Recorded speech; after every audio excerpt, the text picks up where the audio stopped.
vamos a verificar cómo les ha ido con el llenado del formulario.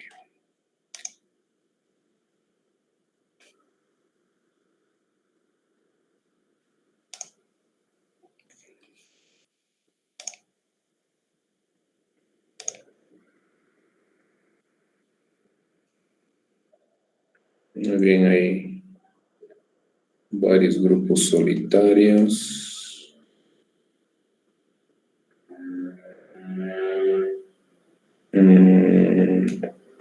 Esta persona tiene que reeditar o se ha equivocado, 000, ¿no? O sea, sí o sí, por lo menos la primera casilla tiene que llenar.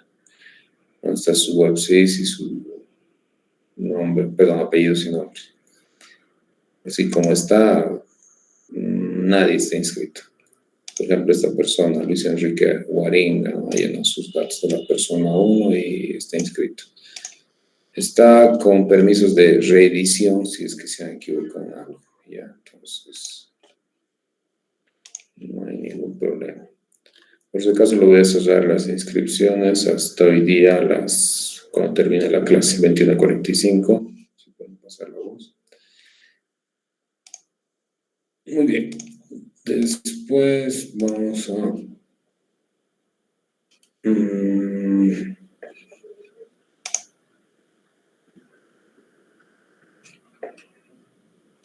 quería consultarles... Voy a consultar aquí por chat. ¿Cuándo son las elecciones? Recién ya me enteré que hay elecciones.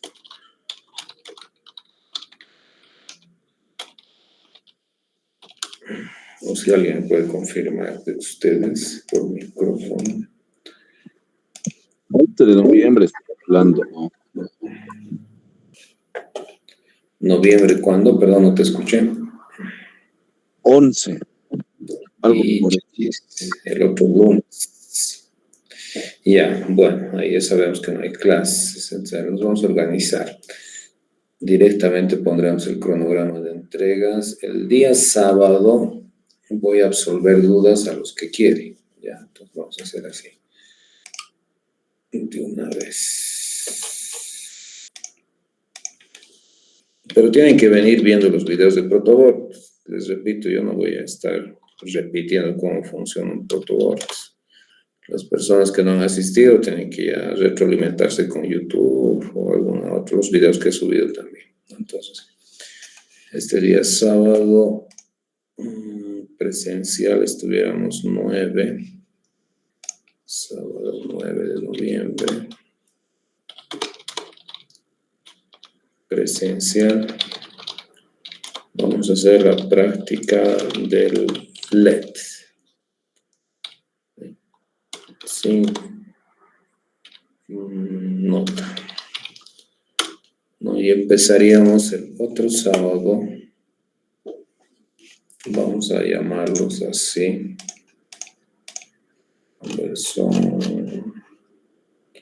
Ya, ustedes saben que han inscrito 4 personas, ¿no? Estudiante 1, estudiante 2, estudiante 3, estudiante 4 y estudiante 5. Ya, entonces vamos a hacer, a ver, ¿cómo hacemos? Esto es para 10 minutos. Pero por primera vez lo vamos a hacer así. Ya. Entonces, a las 11:15, el próximo sábado, voy a compartir pantalla para segunda sala ya un ratito.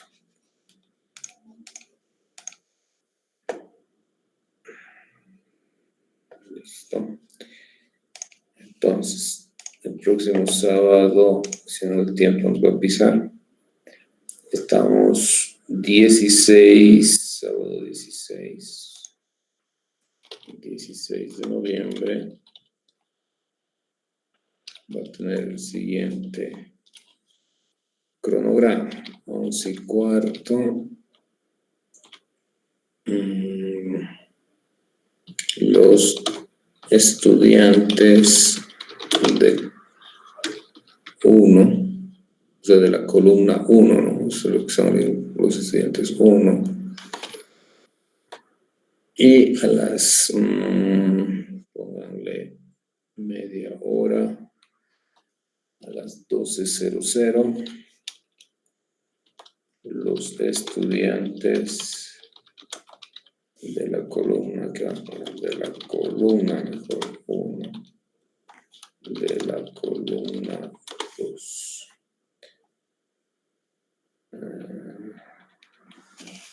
A ver, mejor vamos a compartir lo que se han inscrito.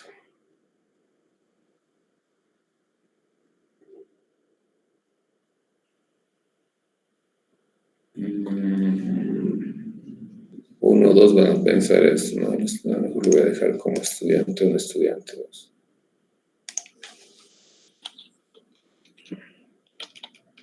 Uno. Cada grupo. Estudiantes 2 de cada grupo. O sea, el líder de grupo solamente es un denominativo, o sea, es individual la evaluación, ¿no? A ver, les voy a compartir esta cosa para que tengan.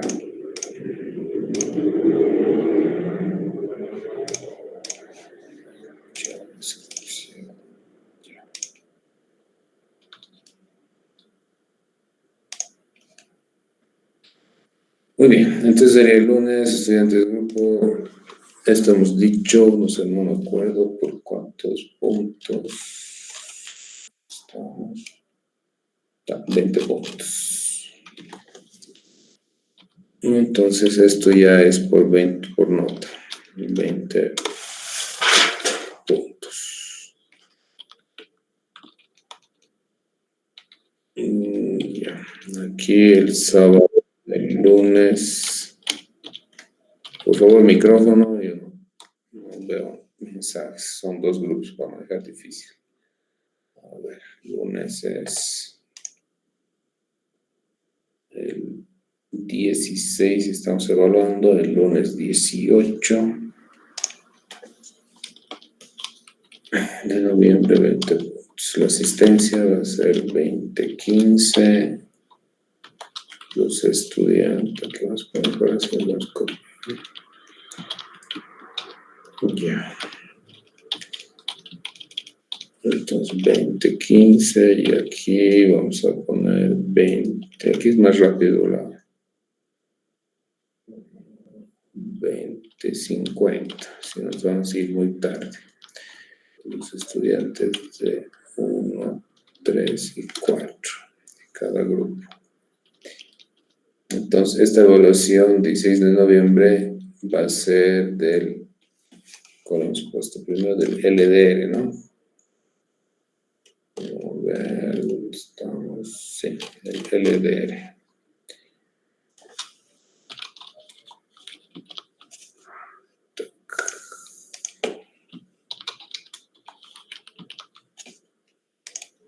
Muy bien. Listo. Con esto ya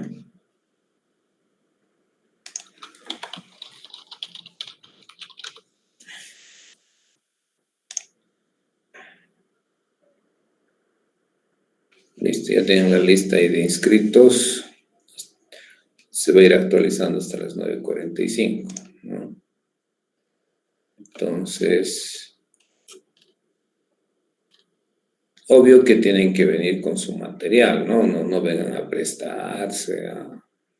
Por eso, más que todo el grupo, la finalidad es de que como grupo uno ponga la regleta, otro la fuente, otro el nodo MCU, no sé. O sea, es estratégico, ¿no? Para que se presten laptops, etcétera, etcétera, etcétera. Ya, entonces, siguen apareciendo grupos, ya. Como les digo, 9:45 se cierra. Listo, cerraremos. Aquí están los 2 grupos y empezaremos la clase de hoy. ¿Dónde está el Zoom? Recording in progress. Ya, muy bien. Entonces, a medida que vayan llenando sus grupos, vamos a continuar la clase, ¿no? Entonces, Vamos a hablar un poco de los sensores y todo lo que vamos a ir viendo a medida que me avisen si no sale, ¿no? Estoy con dos pantallas, así que pero pienso que no sale. Entonces, vamos a estar con el tema de sensores, ¿no? Aquí lo he colocado un caso de estudio en la domótica de un domicilio, ¿no? Entonces, dentro de la domótica, ¿no? Es más que todo la automatización de una vivienda, ¿no? Por lo cual entendemos lo que es domótica.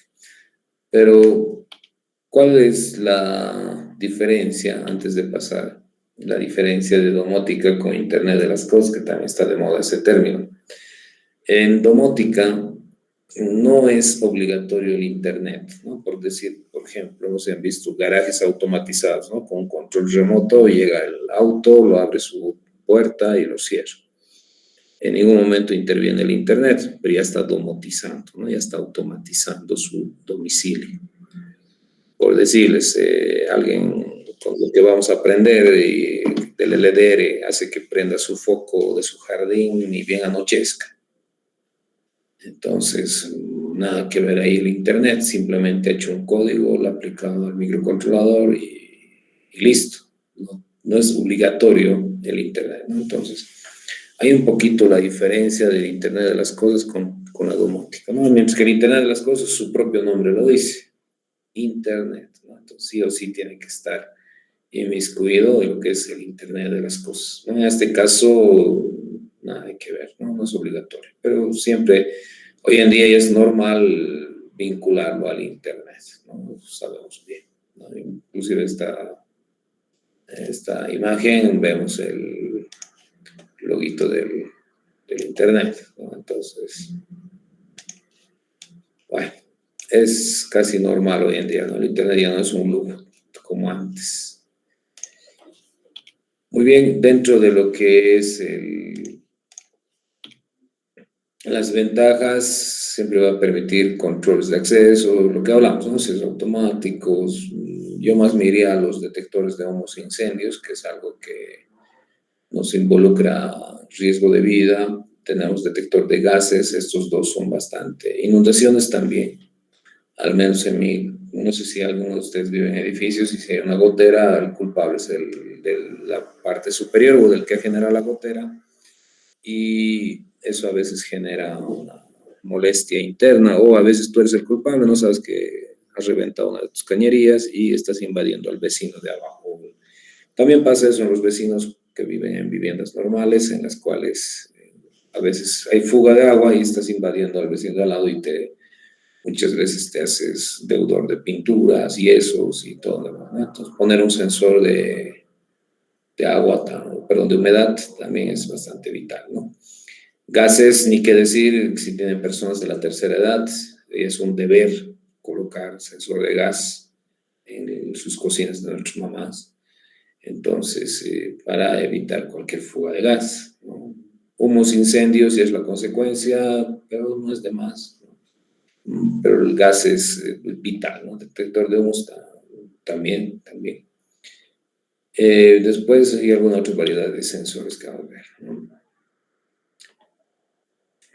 Las comunicaciones, ¿no? Como pueden ver ahí en el loguito, podemos desde el control remoto podemos usar su infrarrojo para comandar todos los sensores, perdón, todos los autómatas, el nombre correcto es autómatas, pero hoy en día estamos ya más mal acostumbrados al Wi-Fi, ¿no? Entonces, Wi-Fi. Cuando el Wi-Fi no es tan conveniente, ¿no? A nivel de energía eléctrica, no vamos a ver hoy día, pero otro día, que la potencia que nos consume un dispositivo con Wi-Fi es bastante fuerte a comparación de otros dispositivos, ¿no? Por eso es que el Internet de las cosas no se fundamenta tanto en el Wi-Fi, ¿no? Vamos a avanzar que tiene otras frecuencias en las cuales se fundamenta y vamos a ver ahí, va a justificar, ¿no? El sacrificio del primer parcial en entender la potencia, qué es la potencia, cuánto consume, no consume tales antenas, y vamos a ver que el Wi-Fi no es nada conveniente.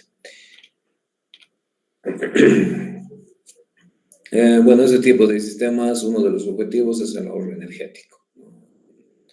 Como les digo, por ejemplo, digamos, pueden estar regadores de jardín, que no riegue por regar, que haga un análisis de humedad de la tierra, porque ¿qué pasa con la automatización tonta? ¿No? Digamos, todos los días a las 10 de la mañana se enciende y ¿qué tal la lluvia? Igual se va a encender su regadera de jardín. Entonces, si ponemos unos sensores de humedad, un sensor LDR, por decirles, entonces podemos optimizar más el código y ver que vale la pena o no vale la pena regar. Es un ejemplo, ¿no?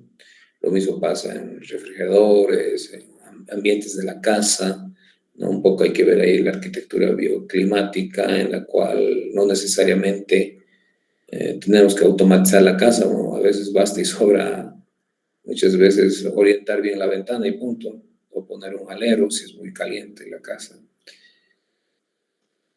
Dentro de esto vamos a tener el corazón, ¿no? Que vamos a empezar a manejar el día sábado a nivel presencial, que es el microcontrolador, ¿no? Tenemos dos grandes comerciales, perdón, que están bien comerciales, estos hardwares de open source que lo llaman. Estamos hablando del famoso Arduino, ¿no? Y el tema del ESP, ¿no? No voy a decir códigos porque hay un montón, ¿no? En Arduino hay Uno, Nano, Leonardo, Duo, y si vamos a la lista, es tremendo, más de 20 opciones que tenemos. En el SP sí hay menos, pero sí hay un hardware exquisito, ¿no? Que otro viene con Wi-Fi, otro sin Wi-Fi, otro con puerto de red, otro solo con un módulo Wi-Fi y un solo puerto. Es bien interesante. Pero un nivel primordial, la diferencia es más que todo el costo, ¿no? Con microprocesador, con lo más económico que he visto por lo pronto es una Raspberry 3, que está alrededor de los 400 bolivianos. Y comparación de estos micros, si vamos a hacer algo mínimo, no sobrepasa los 80, 100 bolivianos. Cuando se hace el diseño del hardware de domótica, no tenemos que ver lo que necesita el usuario, ¿no? O sea, pregúntenle a su papá y que le digan, voy a automatizar el encendido del foco del jardín y te puedo mandar a cierta parte diciendo que no necesito yo que se haga eso, porque todos los días vivo acá y enciendo cuando me da la gana, ¿no? Entonces, hay ciertas prioridades según al dueño o a la familia, ¿no? Entonces, es algo que siempre hay que tener cuidado. Aquí vamos a empezar ya con los términos técnicos, ¿no? Seleccionar sensores y actuadores. Y aquí sí presten atención, ¿no? Entonces, tenemos dos terminologías que a nivel técnico de ingeniería tenemos que ya entender, ¿no? Uno es los sensores y otros son los actuadores. ¿Estamos? Los sensores son los que van a leer la información del medio ambiente, ¿no? De la naturaleza.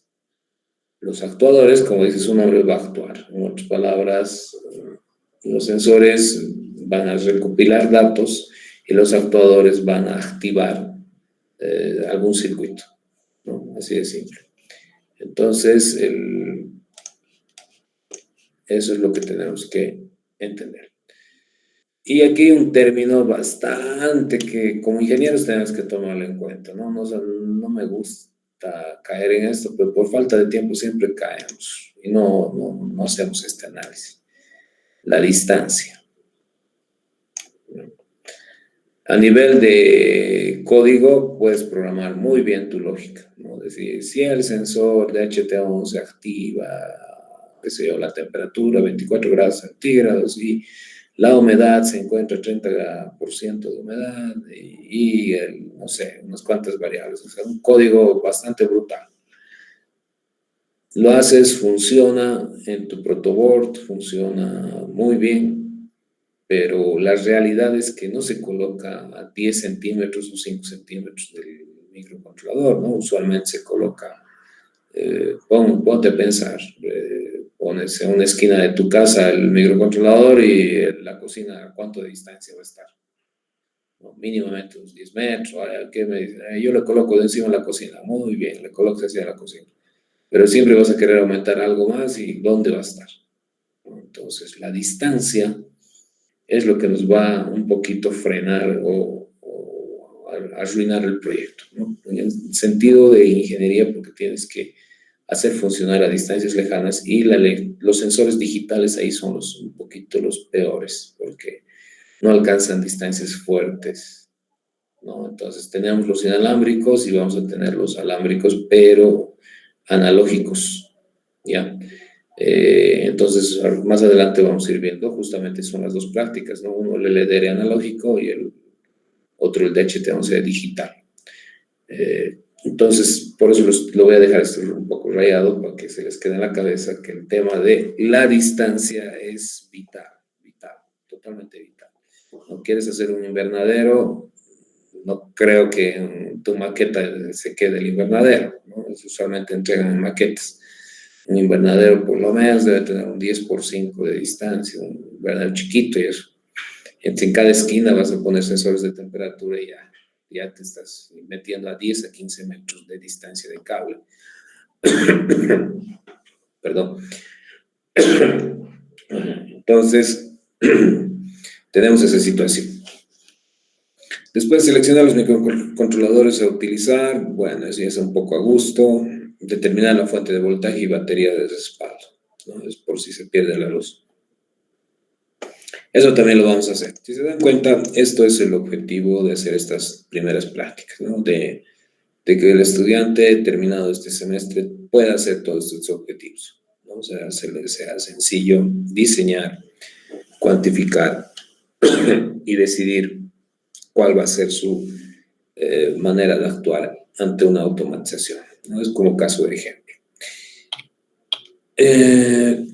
Perdón, vamos a continuar. ¿Qué pasó?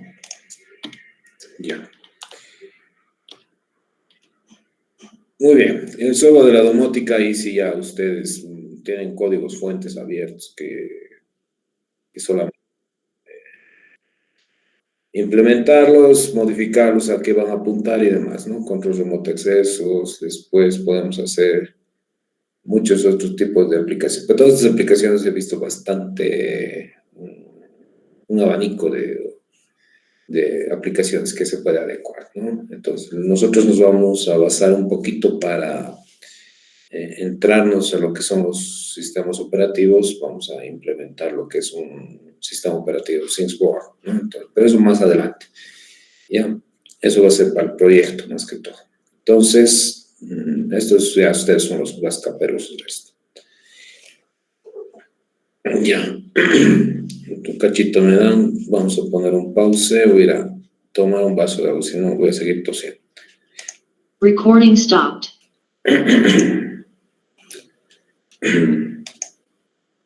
Ya, ¿cuántos están acá conectados? A ver, 94, 20, estamos relativamente bien. Recording in progress. Muy bien, entonces estábamos hablando de los sensores. ¿Dónde está la presentación? Me avisan si no se ve. Entonces tenemos lo que es en el diseño del hardware en la domótica, tenemos que ver, son unos ejemplos, ¿no? O sea, alguno le puede dar volar la iluminación, otro la ventilación, el control de acceso, persianas de cortinas, detección de gases, infinidades a la creatividad de cada quien, ¿no? Pues son unos ejemplos. Pero todos van a apuntar al microcontrolador, ¿no? Entonces, aquí sí un poquito de bola, perdón, el término, den prioridad a las flechas. Perdón. Ya, vamos a... Así quiero que entiendan. Por ejemplo, vamos a hacer el LDR el día... Perdón, estoy mal, el próximo sábado, ¿no? Entonces, fíjense. Entonces, vamos a generar un pin de entrada, ¿no? Por eso sensor, si se dan cuenta. Podemos hacer con sensor de presencia, que es un sensor PIR, Ya, igual va a ser una entrada. Temperatura que va a ser el DHT11, también es una entrada. El gas, si es que alguien quisiera hacerlo, también es una entrada. El keypad, ¿no? O sea, un teclado, en otras palabras, igual es una entrada. Y los actuadores no es que van a ir directo al foco, ¿ya? Para encender un foco tenemos que valernos de un relé, ¿ya? Que es un relé, más adelante vamos a ver, es un interruptor electromagnético. Después, si quiero una sirena, igual, a un relé. Si quiero un ventilador, a un relé. El microcontrolador por sí mismo no va a poder. ¿Por qué no va a poder? Porque el microcontrolador va a manejar, si es que estamos con el SP, 3,3 voltios. Caso de Arduino, 5 voltios. Entonces, imagínense, con 3,3 voltios voy a prender un foco de 220. No, necesito de un relé, que es un actuador. Puedo perder una sirena, aunque me digan, hay de 12 voltios, pero su amperaje de esas sirenas son terribles, son de 3 amperes, 5 amperes. El microcontrolador apenas nos va a botar 20 miliamperes. Entonces, no sirve, ¿no? Ventiladores, peor todavía, creo que son de 1000 watts. Entonces, ni pensar. Cortinas, motores. Entonces, esto quiero que tomen en cuenta. Sensores, ingreso, actuadores, salida. Entonces, por ejemplo, hacer la práctica de un LED, del encendido apagado de un LED, que vamos a hacer el día sábado con las personas que quieran. Técnicamente están accionando, desaccionando un relé, ¿no? O sea, tampoco es complejo cómo se acciona un relé. Más que todo es el armado de circuito de un relé. Pero después activar, desactivar un relé simplemente es mandar uno lógico o cero lógico, on u off. Entonces, eso es en síntesis, lo que se tiene que entender, ¿no? Sensores de entradas y las salidas siempre con un actuador. Aquí un ejemplo, ¿no? De qué podríamos hacer en la cocina el gas. Podríamos tener acá el tema de... ¿dónde está? Aquí tenemos, ¿no? El gas en la cocina. Podemos tener un detector de presencia a la entrada de la puerta, con un LDR para que el foco se active cuando ya sea de noche, de por sí se active algún foco, no necesariamente foco de afuera, puede ser un foco del estar, ¿no? Donde ustedes quieran, sensores de temperatura de los dormitorios para que las cortinas se abran o se cierren, ¿no? Para que le entre más sol, menos sol. Entonces, ustedes saben bien que eso habilita bastante. ¿No? Es un ejemplo, nada más. Ya.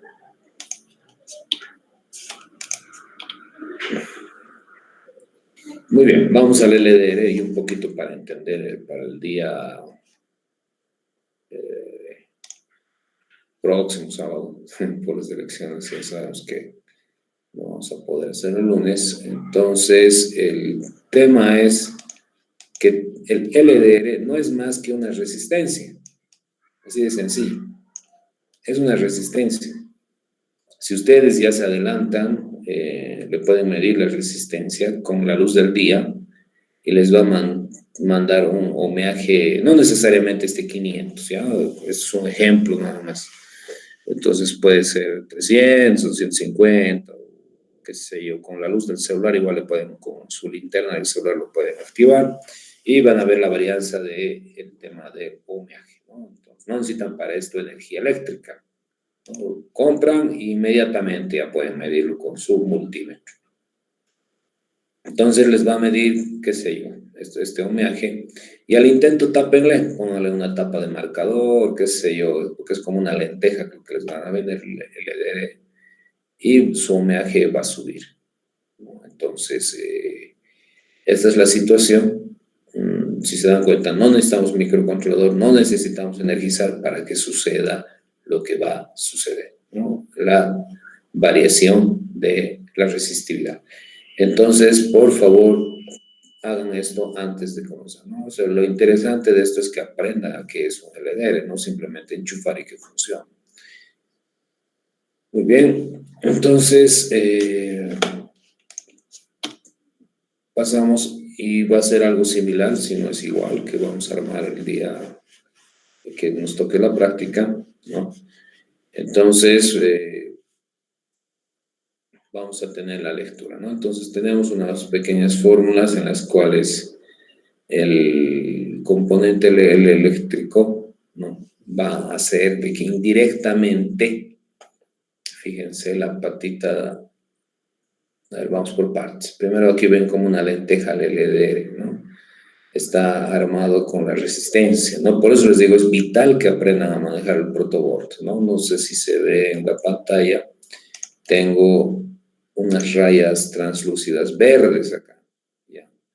Pero lo cual creo que no, tal vez no se ve por el tema de la virtualidad, pero acá está una raya verde, aquí está otra raya verde, y aquí está otra raya verde, ¿no? Entonces, ¿qué quiere decir esas rayas verdes? Esas rayas verdes quiere decir que está puenteado. Pero es ahorita a nivel didáctico, cuando ustedes tengan el protocolo en sus manos no ven ninguna raya, pero ustedes ya tienen que saber que esto está puenteado, ¿no? Entonces, simplemente estamos uniendo este cable negro con el LDR, ¿no? Este otro con la resistencia, paralelo a esto, miren, está hacia el cable azul también, ¿no? Esto está quedando al aire, solo al cable negro, y la otra resistencia está yendo al cable rojo, ¿no? Entonces, por eso es importante que entiendan el manejo del protoboard, ¿no? Y de paso evitan quemar algún componente. Entonces, con esto, fíjense, el cable azul está yendo al puerto A0, ¿no? No se nota muy bien, pero les digo que está yendo al A0. ¿Qué es el puerto A0? El único puerto analógico que aguanta el microcontrolador, ¿no? Entonces tenemos el A0 y inmediatamente estamos mandando variaciones de voltaje, ¿ya? Y lo que va a hacer el microcontrolador es convertir en binario, ¿ya? Lo va a convertir a binario de 0 a 1023, o sea, los 1024 valores que maneja. En otras palabras, su resolución es de 10 bits, ¿no? Porque 2 a la 10 es 1024, ¿no? Entonces eso ya tienen que tomar en cuenta. Entonces tenemos esta variación y hacemos un poco de matemática para poder traducir al ohmiaje o a la cantidad de luz que está recibiendo el LDR. Entonces, si se dan cuenta, cualquiera sea el sistema que van a manejar ustedes, va a ser algo similar. Qué sé yo, van a una industria a trabajar, evidentemente no van a ser con microcontroladores, van a ser con PLCs, con programadores lógicos programables. Pero el tema es de que al hacer con esto, con controladores lógicos programables, van a tener la oportunidad de, ¿qué se llama? Manejar sensores mucho más finos de los que estamos manejando, ¿no? El LDR no va a pasar de 4 o 5 bolivianos, pero ustedes les pueden dar unas fotocélulas tal vez en las cuales sobrepasen ciertos valores, ¿no? Por ejemplo, ¿qué tal se van a estos de los paneles solares, ¿no? Entonces les va a dar un pirómetro, ¿no? Entonces el pirómetro, por ejemplo, ya estamos hablando de un pirómetro casi de $2,000, de cosas ya un poco más fuertes, ¿no? Pironómetro, creo que sabe, vamos a verlo, vale la pena. O sea, ahí tienen otro campo laboral ustedes bastante fuerte, ¿no? Como futuros ingenieros de sistemas. A ver, va a corregir Google si me he equivocado al hablar. Pirómetro.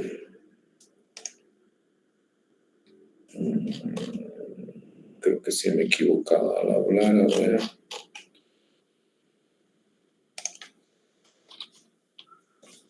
Sí, pironómetros, ¿no? No es pirómetro, pironómetro, ¿no? Son los pironómetros para medir la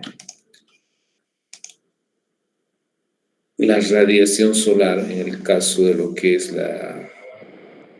los rayos solares directos, los rayos solares difusos y los de reflexión de la Tierra, ¿no? Entonces, obviamente los de reflexión son pironómetros que lo vas a apuntar hacia abajo o qué sé yo, va a venir a ver. Entonces, Estos, por ejemplo, se utilizan bastantes para definir los paneles solares, ¿no? Entonces son informaciones de radiación solar, en la cual tú vas a poder generar una base de datos, ¿no? Y esta base de datos va a ayudar a determinar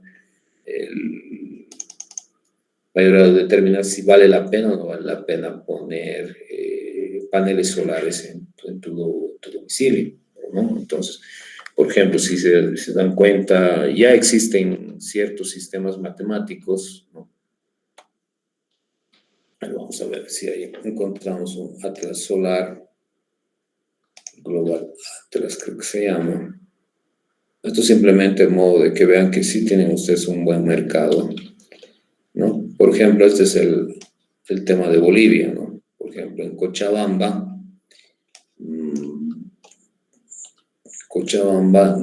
ciertos lugares, ¿no? Ciertos lugares sí vale la pena trabajar con lo que es la radiación solar, ¿no? Por ejemplo, Punata, Clisa, todo lo que estamos dentro de Cochabamba vale la pena. Por decirte, a ver dónde está la otra vez. Había una persona que quería que se lo haga el análisis cerca a Pocona, que es más o menos por Tiraque. Fíjense, cerca a Tiraque, que está acá, ¿no? Y aquí todo este sector ya está con poca radiación solar, ¿no? Entonces, el aprovechamiento del panel solar va a ser mínimo. Entonces, en estos lugares, obviamente va a ser, bueno, ustedes me dirán, pero si ya estos datos, entonces, ¿para qué diablos vamos a hacer? Bueno, estos son datos de modelos matemáticos, ¿no? Son estadísticos mediante estaciones satelitales, en las cuales ustedes al poner un pironómetro pueden recabar información, y es obligatorio, no es que bueno, yo vine y voy a incursionar, ¿no? Entonces, en el lugar, obviamente si es una casa, no tanto, ¿no? Porque al final de cuentas te puedes basar en este Atlas y ya. Porque son 7 u 8 paneles que te van a pedir en domicilio. Pero si vas a hacer un jardín de paneles solares, entonces pueden ser más de 100 o qué sé yo, te pide una granja de pollos automatizar, perdón, independizar su energía eléctrica y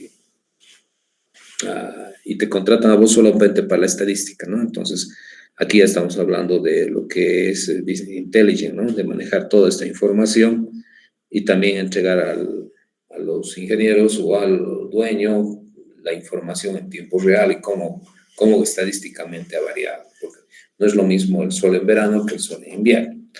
Entonces, todo esto ustedes tendrían que ser capaces de hacerlo, ¿no?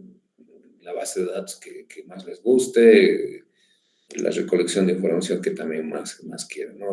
Usualmente está de moda más que todo el Python. Hasta el Excel sirve, ¿no? Hasta el Excel hay que saber manejar el VisualNet. Bueno, volvamos a lo... Entonces, si se dan cuenta, hay cierto patrón en el nivel de ingeniería, ¿no? Como les decía, hay pironómetros desde los de eBay que puedes conseguir de $200, $500 hasta los de clase, ya se me fue qué clase se maneja, pero de investigación que pueden llegar tranquilamente a los $10,000, $7,000 y demás, ¿no? Entonces, y la recolección de información, ahí sí es lo que tienen que entrar ustedes. Tienen como ingenieros de sistemas entender si es que va a ser digital o analógico. ¿Y dónde van a recabar? Ahora, ¿qué tal el proyecto? Solo tienen el pironómetro y te piden tú que lo vas a hacer con un microprocesador, con un microcontrolador, tiene que funcionar 24/7, tienes que velar la energía. Tal vez no lo diseñes, tal vez no digas, yo no sé armar, pero mínimo tienes que tener la cultura necesaria para decir, mínimo necesitamos esto, ¿no? Si alguien te va a querer vender baterías o paneles solares, tiene que garantizarte cuánto de potencia. Entonces ya tienes que saber el pironómetro, te aguanta tanto de potencia, necesito tanto de baterías, tanto, no, me estás engañando. O me estás sobredimensionando, me estás vendiendo algo demasiado fuerte, ¿no? Entonces, si se dan cuenta, están dentro de esa área ustedes. Muy bien, continuando.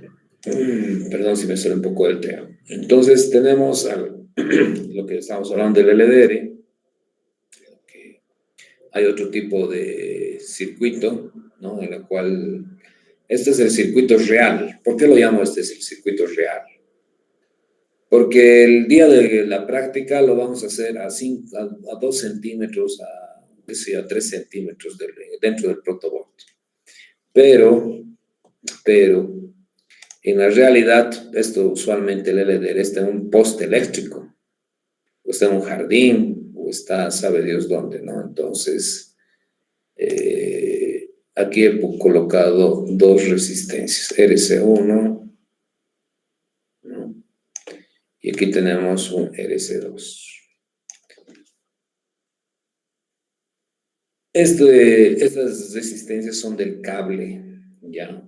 Entonces, hay que usar, según código del fabricante, o hay que tal vez restar, si se dan cuenta aquí ya viene tal vez dirán, ¿para qué avanzado? Resistencias en serie. Pero aquí si se dan cuenta es un circuito en serie, son 3 resistencias en serie, ¿no? Entonces, imagínate que tu LDR esté a unos 50 metros.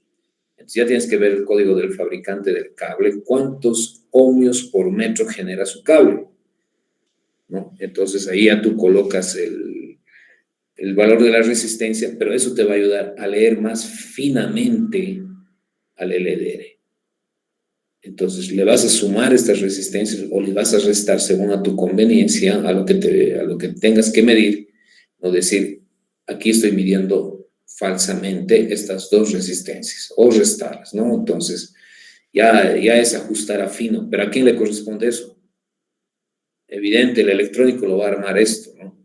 Pero el de sistemas tiene que ya velar y medir lo más fino posible. Entonces aquí ya se viene lo que son mediciones, porcentajes de error.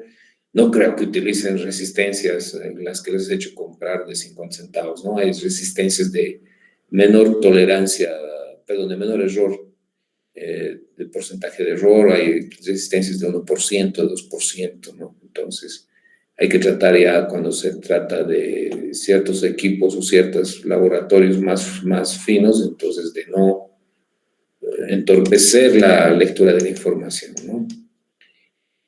Entonces, esto es un poquito para que tomen conciencia de que sí hay. En la práctica que vamos a hacer no interesa, ¿no? Pero en la vida real, cuando ustedes vayan a trabajar, hay esto. No digan, son 5 metros, dependiendo, ¿no? Si sueles activar un foco, tal vez, que es para un vecino o algo, ya, no les voy a obligar que hagan eso. Pero si es para medir, para sacar una base de datos, no queden mal, háganlo bien. ¿No? Entonces, del LDR tenemos lo que es esta fórmula, que tenemos la resistividad del material, ¿no? La longitud del cable, y tenemos lo que es la sección de milímetros cuadrados, ¿no?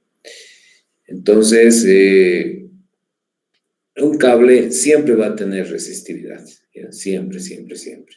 Pero si se dan cuenta, aquí la superficie está en la parte inferior, ¿no? Entonces, por eso es que cuanto más grueso sea, menor resistencia va a tener, ¿no? Si se dan cuenta en la fórmula, hagamos la relación dividido entre 1000. A ver, pónganse a pensar. Dividido, digamos, que fuese 10 P por L, que sea 10. 10 dividido entre 1, 10 ohms. Ahora, hagamos una exageración terrible. 10 entre 1000. ¿No? Entonces ya sale 0,00. Entonces, la resistencia empieza a disminuir, ¿no? Entonces, por eso, si se dan cuenta también, es que en sus cableados eléctricos, no se dan cuenta, el cable que entra al medidor es un cable número 8, que les obliga a ELFEG a colocar, no es un cable grueso. A ver si alguien no está entendiendo el tema de, a ver, vamos acá, número 8, número 10, tal vez algunas personas sí lo dominan, pero a veces hay personas que en su vida han hablado de esto, ¿no? Estamos hablando del calibre, o tal vez tengo mi diapositiva, a veces actualizo en tiempo. No, no tenemos. Directo, vamos a ir al sensor digital. Entonces vale la pena ahora aumentar esto. Entonces vamos a poner AWG amperes. Perdón, vamos a poner a ver resistencia. Usualmente no es tan requerido, pero a ver, veamos. A ver, el primero y el segundo y el tercero.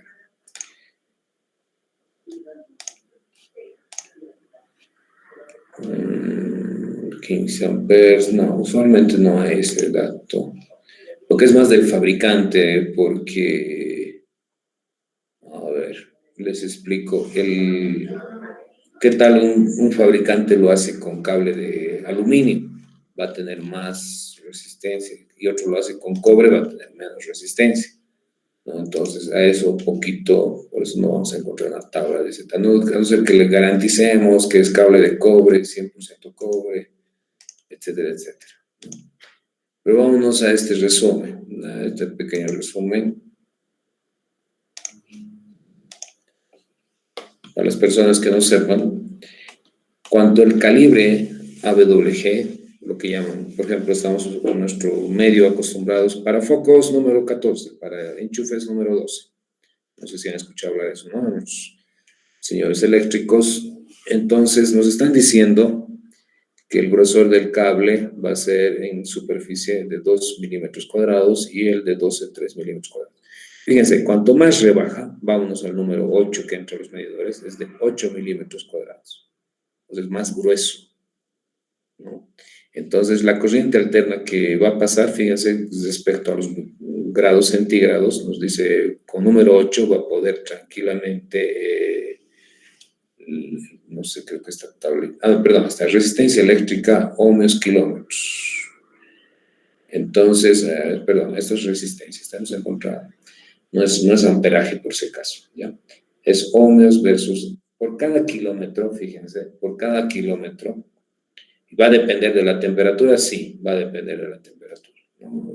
Por eso es que cuando ponen ustedes su plancha, algo caliente el cable, ¿no? Porque depende de la temperatura. Fíjense, a 90 grados es mucho más, se aumenta la resistencia, ¿no? 2,6 ohmios. Entonces, estamos de acuerdo que cuanto más bajo el calibre, más grueso el cable. 2. Vamos a la diferencia. 14, el número 14, fíjense, el ohmiaje con corriente directa, o sea, con lo que estamos manejando, con DC, 8 ohmios por kilómetro. Obviamente es una miseria, ¿no? Por kilómetro, 8 ohmios, divídanlo entre 1000, 0,008. Pero, es una resistencia, ¿no? Es un valor. En 100 metros ya es un valor. Entonces, tenemos acá en el calibre número 6 apenas un ohmio. Entonces, existe esto, ¿no? Existe, no es algo que puedan... a veces me topa con personas que dicen, es cero directamente. ¿Por qué? Porque es conductor, no es así, ¿no? Entonces, aquí, por ejemplo, nos estamos diciendo alambres de cobre suave. Está aclarando que es alambre de cobre suave. Entonces, vamos a actualizar esta diapositiva que la voy a subir más tarde y la vamos a aumentar antes de pasar a la diapositiva de sensores digitales. Ya, ¿qué hora es? 9:30, sí, pero aquí lo vamos a dejar.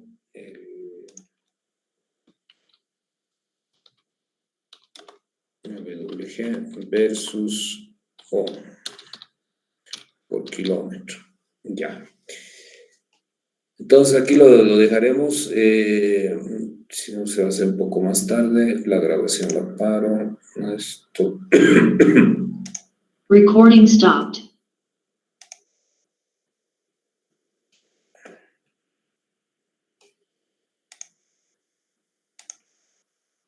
Ya, ahí se está grabando. Muy bien, hasta que se grabe, no sé si hay alguna duda, pregunta.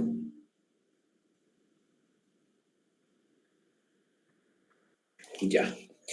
No hay nada. Entonces nos vemos el día sábado voluntariamente con las personas. Pero por favor, les voy a rogar nuevamente, vengan leyendo, vengan viendo videos de cómo es el manejo del protoboard, cómo es la polarización de las fuentes de voltaje. No me vengan con baterías, vean con power bank o vean con fuente de celular de 5 voltios. ¿Ya? Repito, ahora, si son fuentes de voltaje, amárrenlos a un alambre, hay una pena, están con hilachas queriendo meter al protoboard, imposible, ¿no? Entonces, válganse de un alambre o a un cable alambre, qué sé yo, ¿no? Entonces, no perdamos el tiempo armando, ¿no? La idea es gastar ese tiempo en corregir código, corregir tal vez que no ha compilado, corregir conectividades, etcétera, etcétera, ¿no? Entonces, si perdemos el tiempo armando el protoboard, no hemos aprendido casi nada, porque eso ya está tema pasado del primer parcial. Muy bien, nos vemos entonces con los que quieran el día de sábado.